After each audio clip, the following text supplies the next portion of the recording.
नमस्कार, good morning चयन साथियों। तो आप सभी का फिर से स्वागत है डिफेंस नॉलेज इंदौर के ऑफिशियल यूट्यूब चैनल पर। आज हम दो मुद्दों पे बात करने वाले हैं। पहला कि जो मध्य प्रदेश में भी 2023 में भर्ती हुई, उसमें हुए घोटाले के बारे में, जो बहुत सारे अभ्यर्थी भी पकड़े जा रहे हैं और कितने बड़ी गैंग है, कितने लोग इसमें शामिल है और कितने और पकड़े जाने की संभावना है। दूसरा यह है कि मध्य प्रदेश में जो सैलरी मिल रही है, जो 70%, 80% और फिर 90% और फिर 100% है, तो क्या ये सही है या गलत है, इन चीज़ों पर अपन आज बात करने वाले हैं। तो सबसे पहली बात है कि आप ये कुछ हेडलाइंस देखिए और आपको पता चल जाएगा कि क्या चल रहा है। ये कुछ एक दो हेडलाइन है, आपने देखा भी होगा और आपने न्यूज़ में अधिकतर मैक्सिमम आप लोग देख ही रहे होंगे कि मध्य प्रदेश में क्या हुआ है कि जो बच्चे हैं, फिजिकल देने के लिए अलग बच्चों को बिठाया गया और एग्जाम देने के लिए अलग बच्चों को बिठाया गया। आज जस्ट न्यूज़पेपर में पढ़ रहा था, उसमें यह आया था कि बच्चों से लगभग लगभग 8-8 लाख रुपए लिए गए थे और उनसे एडवांस में उन्होंने बोला कि 4 लाख रुपए अभी दे दो और 4 लाख आपकी आप फिजिकल हो जाएंगे, आपकी सिलेक्शन हो जाएंगे, उसके बाद आपको दे देना। बच्चों ने क्या किया कि भाई अगर जॉब सिक्योर है, कोई जॉब दिलवा रहा है, क्योंकि उससे पहले भी वो लोग पहले भी सिक्योर होंगे, उन्होंने बहुत सारे लोगों को जॉब दिलवाई होगी, तब जाके इन बच्चों ने उन पर विश्वास किया और ये क्या करते हैं, उनको पैसे दे देते हैं। इन बच्चों से बोला जाता है कि आपको बस अब फिजिकल निकालना है, फिजिकल की तैयारी करनी है, बाकी एग्जाम हम देख लेंगे, आप एग्जाम की टेंशन मत लो। ये बच्चे उस चंगुल में फंस जाते हैं और उनको अपने 4 लाख रुपए दे देते हैं। फिर क्या करते हैं कि जो वो फर्जीवाड़ा जो लोग करते हैं, वो एक सोल्वर को बिठाते हैं। जो एक व्यक्ति होता है जो फिजिकल देने के लिए रेडी हो जाता है, जो पैसे देता है, उसकी जगह पर एक सोल्वर बैठा देते हैं। उस सोल्वर को एक एग्जाम दिलवाते हैं, वो अच्छा पढ़ा लिखा बच्चा होता है, उसको बैठा देते हैं। उस सोल्वर का भी फिक्स रेट है। उस सोल्वर ने बोला था कि अगर मुझे 1 लाख रुपए आप दोगे तो मैं वहां बैठूंगा, तब जाके अब मैं एग्जाम दूंगा। तो उस बच्चे ने भी पहले 1 लाख रुपए लिए, उसकी जगह पर बैठा, उसने अच्छे मार्क्स लिए और वहां से वो निकल गया। फिर क्या होता है कि फिजिकल की बारी आती है, क्योंकि फिजिकल की बात नहीं करते हैं, फिजिकल के लिए फिर इनको फिर थंब चेंज करवाते हैं। सबसे पहले तो ये थंब उस बच्चे का करवाते हैं, फिर फिजिकल में इसका वापस चेंज करवाते हैं, फिर आधार कार्ड में भी उसका थंब चेंज करवाते हैं और आधार कार्ड में यहाँ से फिर डबल से इनका थंब चेंज करवाते हैं। ये बढ़िया फिजिकल इनका अच्छा रहता है, ये लोग फिजिकल दे देते हैं। अब फिजिकल में अच्छे खासे इनके मार्क्स आ जाते हैं। अब क्या होता है कि फिजिकल और एग्जाम दोनों के मार्क्स मिलाकर इनके काफी अच्छे मार्क्स हो जाते हैं और इनका सिलेक्शन हो जाता है। फिर आती है डॉक्यूमेंट वेरिफिकेशन की बात। अब डॉक्यू वेरिफिकेशन की जब बात चलती है, तो इससे पहले क्या होता है कि जो मुरैना में एक बच्चा पकड़ाता है रिंकू सिंह करके, कि जो लॉन्ग जंप के टाइम पे आपने देखा होगा, गोपाल सर का वीडियो आपने देखा होगा कि उसमें एक रिंकू सिंह नाम का एक लड़का था, वो पकड़ाया था। अब उस रिंकू सिंह के पकड़ाने के बाद जस्ट उसने बोला कि भाई बहुत बढ़िया फिजिकल दिया, फिजिकल देने भी दूसरा आया था रिंकू सिंह। तो जब वो फिजिकल दे रहा था भाई, उसकी रनिंग बहुत तगड़ी, उसने गोला पूरा 30 बाई 30 फेंक दिया। जब वो लॉन्ग जंप करने गया तो वो गिर गया।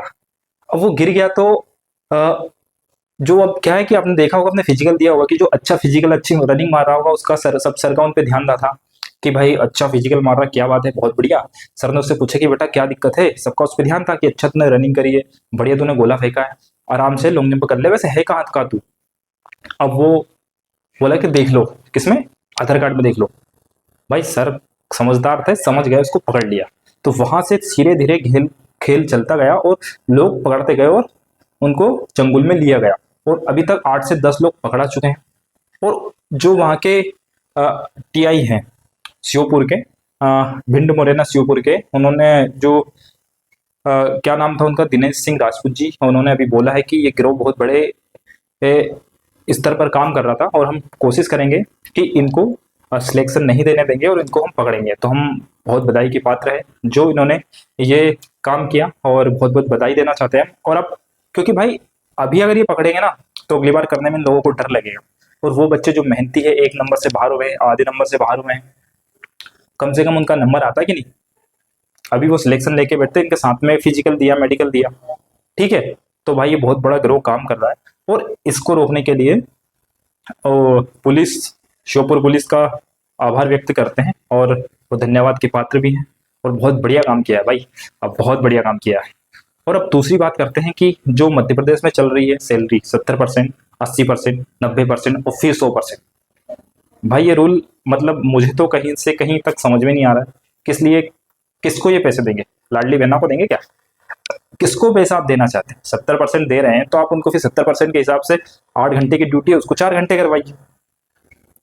फिर उस 4 को 6 घंटे करवा दीजिए, फिर 6 को 8 घंटे करवा दीजिए। जब 100% सैलरी मिलने लगे और तब इनको आप 100% सैलरी दीजिए और 100% काम करवाइए। भाई एमपी पुलिस में वैसे ही 29-30 हज़ार की सैलरी होती है प्रॉपर। उसमें से अगर आप 70% करेंगे तो 30 का अगर 70% करेंगे तो अपने 20-21 हज़ार रुपये होते हैं। और 21 हज़ार रुपये एक साल तक करेगा बच्चा, फिर 80% पे करेगा तो फिर 8 या 24 हज़ार होंगी, और फिर ऐसे 9 या 27 होगी, और जब जाके 4 साल में 3 साल में आपकी कहीं ना कहीं 100% सैलरी होगी।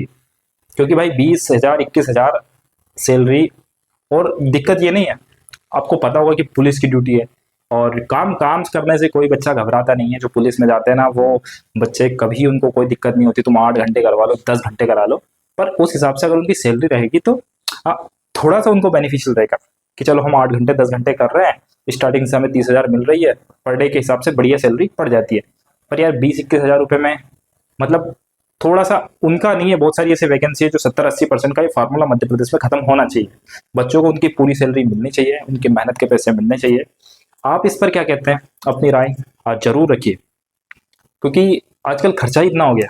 ठीक है, पहले 20-21 हज़ार में बहुत अच्छी सैलरी थी, बढ़िया सा सैलरी में कोई प्रॉब्लम नहीं आती थी, लेकिन अब क्या होता है कि धीरे धीरे महंगाई बढ़ती जा रही है, जहाँ की कुछ चीज़ों में, क्योंकि इंसान आजकल गाड़ी वगैरह भी खरीदे ना, तो एक छोटी मोटी गाड़ी भी 1-1.5 लाख रुपए में पड़ती है। तो 1.5 लाख, फिर वो 20-20 हज़ार करके मतलब 12-24 यानी 2.5-3 लाख रुपए का वो करता है, मतलब एक गाड़ी ही खरीद पाएगा।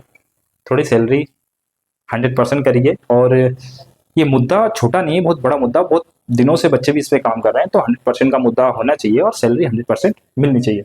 और मध्य प्रदेश में जो हो रहा है, जो पुलिस घोटाला, इसका बड़े स्तर पर काम हुआ है, तो इसका जल्द से खुलासा होना चाहिए। और जो बच्चे वेटिंग लिस्ट में हैं, उनकी जल्दी से जल्दी वेटिंग लगनी चाहिए।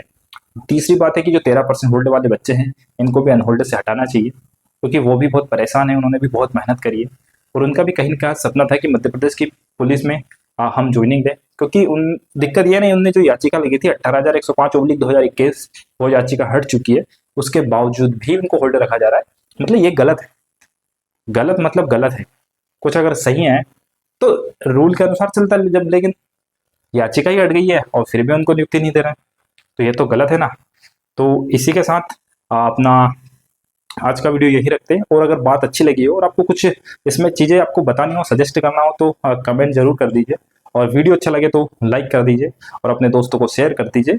और मध्य प्रदेश में कमेंट में आपको लिखना चाहिए कि 100% दो, 100% सैलरी दो, 100% रिजल्ट दो, 100% सैलरी दो, 100% रिजल्ट दो, और 100% जो भ्रष्टाचार हो रहा है इसको रोको। तभी जाके बच्चों का विश्वास मध्य प्रदेश में बना रहेगा और वो सही तरीके से पढ़ने में अपना ध्यान केंद्रित कर सकेंगे। बहुत बहुत धन्यवाद, मिलते हैं नेक्स्ट वीडियो में। Thank you.